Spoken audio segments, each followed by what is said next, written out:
Análise das últimas pesquisas para a presidência da República. Esse é mais um vídeo da TV Coyote. E essa semana tivemos a divulgação da pesquisa Datafolha na segunda-feira, que foi realizada na segunda-feira. E na terça-feira a divulgação da pesquisa Ibope, que foi feita em 3 dias diferentes. Sábado, domingo e segunda. Bom, gente, 2 recados iniciais, na verdade 3. Primeiro de tudo, não confie em pesquisas eleitorais. No mês de abril eu gravei um vídeo chamado Pesquisas Eleitorais são confiáveis? Interrogação, como elas funcionam? Esse vídeo está disponível no izinho aqui em cima e nele eu defini as diretrizes do canal para divulgar ou não divulgar pesquisas. Então, muita gente sempre se queixa de eu gravar vídeo embasado nesses dados. Eu criei diretrizes fixas e bem sérias já no mês de abril, justamente para evitar esse problema durante a eleição. Segundo recado, a gente teve as 2 pesquisas, mas nesse vídeo aqui eu vou focar apenas em uma.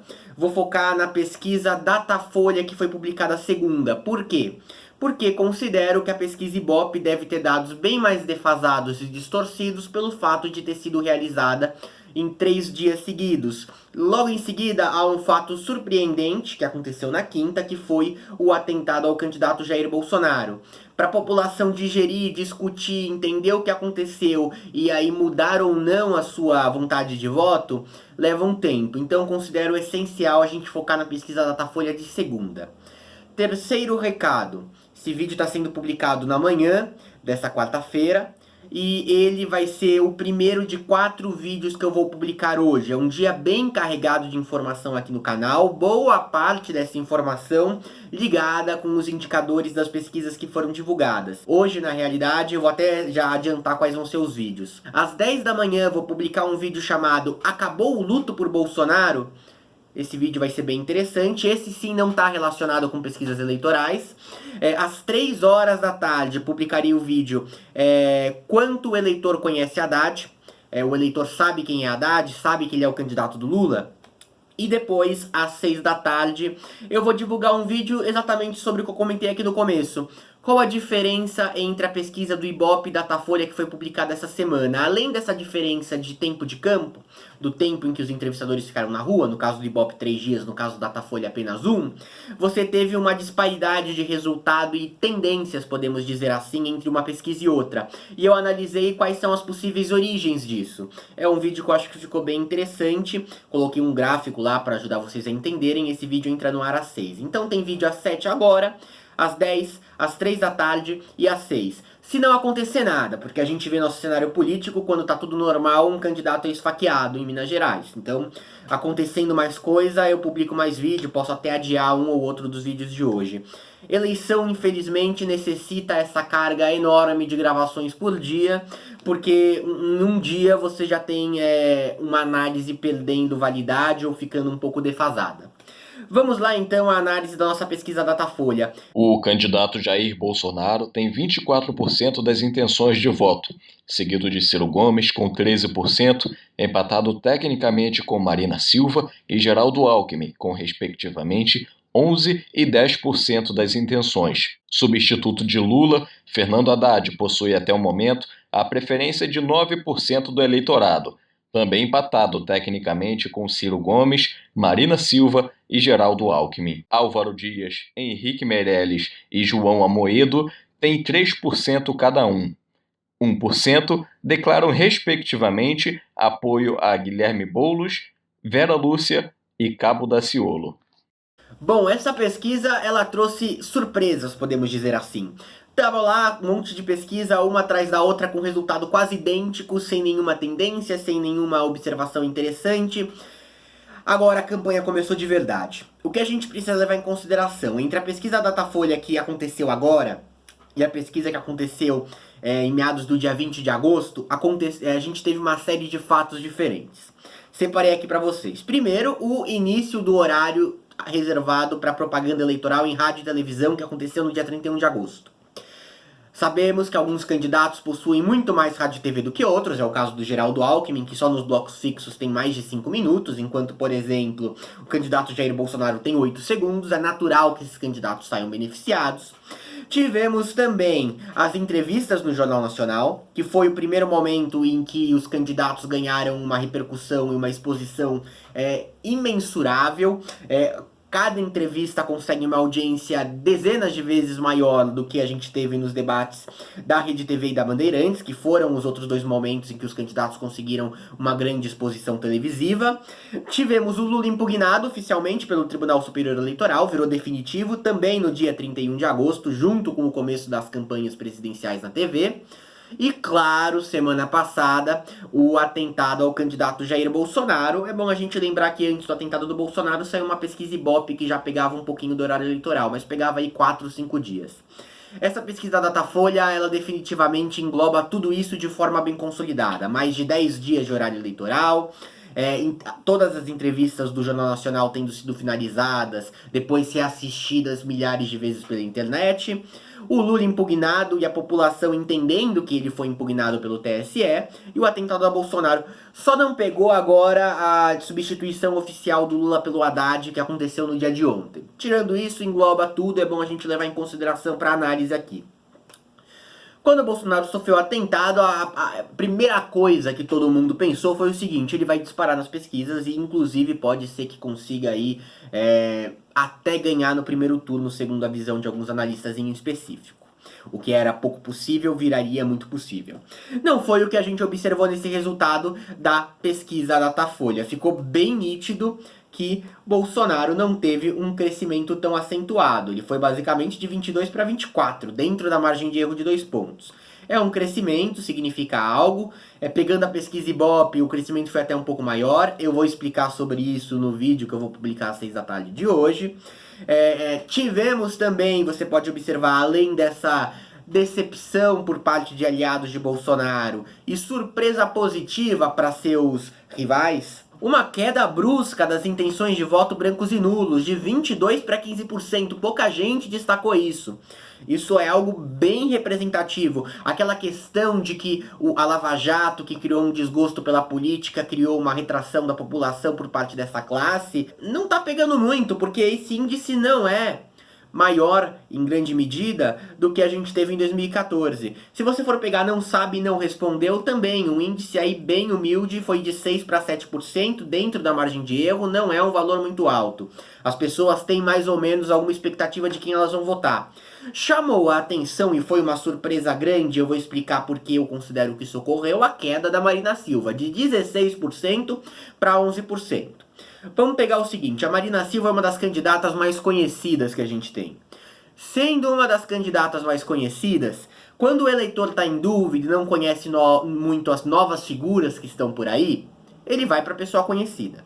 É natural que o eleitor, sendo apresentado aos outros candidatos, conhecendo as alternativas, a Marina, ao Alckmin, as pessoas já conhecidas, acabe aí trocando de lado. Então é uma vantagem da Marina, tá disputando a terceira eleição, mas é uma vantagem que pode rapidamente se destroçar, e é o que a gente está observando. O eleitor percebeu, olha, tem o Ciro Gomes, tem o Alckmin, se bobear eu gosto mais da proposta deles, acho que não vou votar na Marina não. Tivemos o Alckmin de 9 para 10, é uma situação preocupante para a campanha do Geraldo Alckmin, é uma situação preocupante para o Alckmin primeiramente, porque ele esperava um crescimento muito maior com rádio e televisão, ele domina o horário eleitoral gratuito, historicamente quem tem mais tempo de rádio e TV consegue um desempenho bem melhor e cresce muito nas pesquisas quando inicia a campanha na TV, mas essa é uma eleição nova, é uma eleição em que a campanha eleitoral nos meios de comunicação começou um mês depois do que é usual, o tempo do horário de TV caiu bastante, a gente tinha quase 1 hora de bloco de eleições, contando deputado federal, senador e governo federal, e presidência da república. E o eleitor agora tem muito mais acesso à internet, outros meios de informação e tudo mais. Isso parece que se refletiu numa influência menor desse fator. Alckmin com um crescimento bem tímido e dentro da margem de erro. E o Fernando Haddad, crescimento lógico, crescimento esperado de 4 a 9%, foi até melhor do que alguns esperavam, nitidamente por causa da cassação da candidatura do Lula e uma percepção por parte do possível eleitor do Lula de que o Lula não vai sair candidato e que o candidato do PT é Fernando Haddad. Essa percepção trouxe essa alta. A não presença mais de Lula nos questionários, o que já acontecia na realidade no dia 28, no dia 21 de agosto. Horário eleitoral também, em que o Haddad é apresentado para a população do país. Apenas pessoas do Sudeste, praticamente, ou quem acompanha o mundo político de forma mais simples, sabiam quem era Fernando Haddad, ex-ministro da Educação, ex-prefeito de São Paulo. Nunca ocupou um cargo, nunca teve uma aparição na televisão muito relevante em outras regiões do país. E temos o Ciro Gomes subindo de 10 para 13. Essa tendência de alta do Ciro me surpreendeu muito e é algo que eu não consigo explicar nesse momento. Não tem fatores claros, como por exemplo a questão do tempo de televisão. É até um pouco acima da margem de erro essa alta, mas nesse limbo que tá de um mutirão de candidatos disputando pela segunda vaga do segundo turno, qualquer mudancinha já serve como um sinalizador. Surpreendente, Ciro Gomes surpreendente, a exposição dele provavelmente, eu acredito, no Jornal Nacional trouxe alguma imagem positiva. Não tive essa sensação quando assisti as entrevistas, sinceramente. Acredito que a candidata Marina Silva, até por causa da postura dos apresentadores, ia se sair melhor. Não foi isso que apareceu, não foi isso que ocorreu. E, inclusive, a gente pode também colocar a queda da Marina, além desse fator dela ser conhecida e agora o eleitor conhecer as outras alternativas, o fato de um possível mau desempenho na entrevista do Jornal Nacional. E claro, ela tem menos tempo de televisão, mas ela tem tempo de televisão igual tem o Ciro Gomes. Bom, e voltando pro Bolsonaro, Bolsonaro passou aí por uma tragédia que foi o ser esfaqueado. Tivemos uma tragédia que interrompeu a campanha eleitoral de 2014 também. E eu comentei sobre essa tragédia que interrompeu essa campanha eleitoral num vídeo que eu publiquei há 3 dias atrás, se eu não me engano, chamado Facada em Bolsonaro e Morte de Eduardo Campos. Eu fiz um paralelo sobre as duas situações. E eu vou pegar para vocês o dado de 2014, que pode ser ou não uma coisa que a gente vai observar esse ano. No dia 14 de agosto foi realizada uma pesquisa da Datafolha para a presidência da República. Um dia depois da morte do candidato à presidência Eduardo Campos. Na verdade, a pesquisa foi 14/15. Campo foi 14/15. Nessa pesquisa, Dilma liderava com 36% das intenções de voto, Marina Silva em segundo lugar com 21%, logo depois da morte do Eduardo Campos já vai para 21%, Aécio Neves com 20%, empate técnico com Marina, aí brancos e nulos e não sabe não respondeu, somando aí 15% e 16%. Pesquisa do dia 28 e 29 de agosto. Essa foi do dia 14/15. Vamos pro dia 28 e 29 de agosto de 2014. Dilma cai de 36 para 34, uma queda tímida. Marina vai de 21 para 34, empata com a Dilma, não só empate técnico, empate literal. Marina sobe 13 pontos, Aécio Neves cai de 20 a 15, claramente a Marina tirou o voto do Aécio Neves e também temos uma pequena queda bem ligeira de brancos e nulos, não sabe e não respondeu. Então, gente, às vezes o reflexo desses casos demora para surgir, a população se tocar e levar isso em consideração na hora do voto, às vezes demora um pouco. É possível ainda que o que aconteceu com o Bolsonaro represente uma alta daqui em diante. Outro fator, e aí esse é o fator do vídeo que eu vou comentar mais tarde, eu não tô colocando tudo no mesmo vídeo porque não dá, não cabe, mas que acabou o luto por Bolsonaro, o vídeo que vai entrar no ar daqui a 3 horas às 10 da manhã. Marina Silva substituiu Eduardo Campos numa situação de tragédia, num avião em que ela estaria embarcada, não embarcou de última hora. Além de conselheiro político e vice dele, era um amigo e, obviamente, por solidariedade, muita gente ficou com pena dela, se sentiu no lugar dela, se colocou no lugar dela, como acontece muitas vezes em tragédias como essa. Natural, ninguém atacava a Marina naquele momento. Mas a Marina subiu muito, e a Marina passou a ser uma ameaça grande para Dilma Rousseff. Dilma Rousseff muda estratégia, ataques gerais em todos os horários reservados à propaganda eleitoral por parte da Dilma, candidatura de Marina. Carros de som da campanha da Dilma criticando Marina e fazendo acusações à Marina. O luto pela morte de Eduardo Campos não durou muito tempo, logo passou, no desespero, e funcionou. A Marina despencou depois, o Aécio subiu e foi pro segundo turno. E a Dilma, no final, teve dificuldade aí para ganhar do Aécio no segundo turno. É uma movimentação que eu previ no vídeo da semana passada que ia acontecer. No vídeo sobre a morte de Eduardo Campos e a facada em Bolsonaro. E é o que começou a acontecer agora. E é o tema do vídeo daqui a 3 horas. E é importante pra gente entender tudo isso. É muito possível uma alta do Bolsonaro, se os outros candidatos não votarem a guinar todas as críticas contra ele. Se essas críticas não pegarem mal, isso pode ser comprometedor e impedir que o Bolsonaro suba mais do que já subiu com os fatos da semana passada. A alta do Bolsonaro foi tão tímida que a gente não pode nem garantir que foi pelo que aconteceu semana passada. Dá pra colocar aí fator Jornal Nacional. Ou a gente pode até fazer o jogo inverso, supor que ele foi extremamente prejudicado na entrevista do Jornal Nacional, que ele saiu muito mal. O horário eleitoral com pouco tempo de TV prejudicou muito ele, então ele iria cair. E em vez de cair, acabou até subindo um pouco pelos fatos da semana passada. São coisas que a gente não tem como garantir, mas a gente tem que lançar essas hipóteses para tentar entender a movimentação do eleitorado. Então, ou o Bolsonaro caiu nesse meio tempo e subiu e ficou imperceptível, porque a gente não teve pesquisa no meio, ou então ele ainda vai subir, ou iria subir mais, só que os outros candidatos podem acabar com esse cessar-fogo que eles estabeleceram. Alckmin parou de atacar, Ciro parou de atacar, mas já estão voltando. Então, gente, é isso. Agora vamos pegar uns dados um pouco mais específicos. Com relação a sexo, idade, região, muito pouca coisa mudou. É um padrão até interessante que a gente está observando. É muito próximo de um estado para outro, de uma região para outra, entre uma renda familiar e outra. É algo meio inédito que a gente está observando. Só que existem algumas tendências que eu separei para vocês. Primeiro de tudo, o crescimento do Bolsonaro no Sudeste, de 22% para 27%. Não é algo desprezível, é uma sinalização importante. Depois, o crescimento de Ciro Gomes no Nordeste, de 14% para 20%. Bem chamativo, a gente sabe do potencial do Ciro no Nordeste, por ter sido importantíssimo a família dele no estado do Ceará. De qualquer forma, chama a atenção. E uma alta do Fernando Haddad no Nordeste também, mas uma alta até semelhante com o que você observa nas outras regiões do país.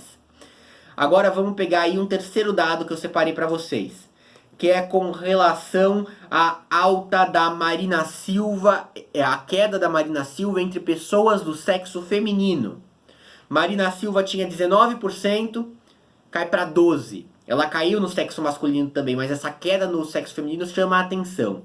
Acredito e coloco também a carga disso na questão do eleitor conhecer outras alternativas além do já conhecido como a Marina. Então, gente, são essas as surpresas dessa pesquisa Datafolha. O Bolsonaro não subiu tanto quanto era esperado, a gente pode dar isso uma série de fatores diferentes. O candidato Fernando Haddad subindo até um pouco mais do que se esperava dele, o Ciro Gomes em ascensão e principalmente a queda brusca da Marina. E vou pegar um último dado para vocês, que é aquele dado importantíssimo, e nesse dado eu não vou fazer comparativo histórico, não vou comparar com a última pesquisa do Datafolha e já explico por quê. Que é a taxa de rejeição dos candidatos à presidência. Um minutinho... O relatório do Datafolha aqui é gigante. Vamos lá, taxa de rejeição. Jair Bolsonaro, 43%. Marina Silva, 29%. Geraldo Alckmin, 24%. Fernando Haddad, 22%. Ciro Gomes, 20%. Cabo Daciolo, 19%. Daí pra baixo, candidatos com menos intenções de voto. Caso subam, começo a cobrir com mais detalhes esses dados, senão o vídeo vai se alongar muito. Bom, gente...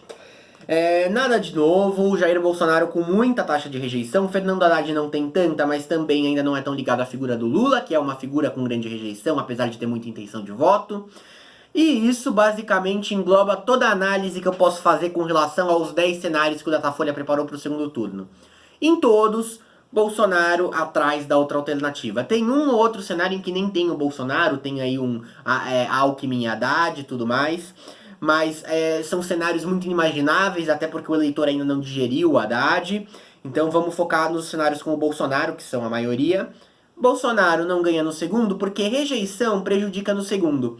Como funciona a pesquisa de rejeição? Primeiro de tudo, você pergunta em quais candidatos você não votaria jamais à presidência da República. Em quais? Por isso que a porcentagem, a soma total, passa de 100%. Você pode escolher mais de uma opção. Por isso que o Bolsonaro tem 43%. 43% do eleitorado não votaria no Bolsonaro. Mas desses 43, tem uma fatia dentro que também disse que não votaria no Alckmin, por exemplo. Isso é bom a gente levar em consideração. Bom, não vou comparar com o dado da última pesquisa Datafolha, que foi feita em meados do dia 20 de agosto, basicamente porque naquela época você tinha o Lula no questionário. Quando tem o Lula no questionário de rejeição, você tem que escolher acho que 2 ou 3 candidatos que você não votaria, então distorce os dados e não seria digno, não seria tecnicamente aceitável você fazer esse tipo de comparativo.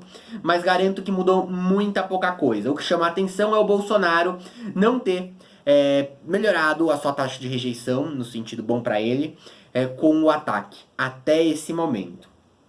Bolsonaro mantém aquele público consolidado que eu comentei no vídeo anterior também, naquele vídeo que eu analiso o índice de conhecimento dos candidatos. Bolsonaro aí, quem vota no Bolsonaro vota mesmo, 74% dos eleitores do Bolsonaro estão totalmente decididos a votar nele.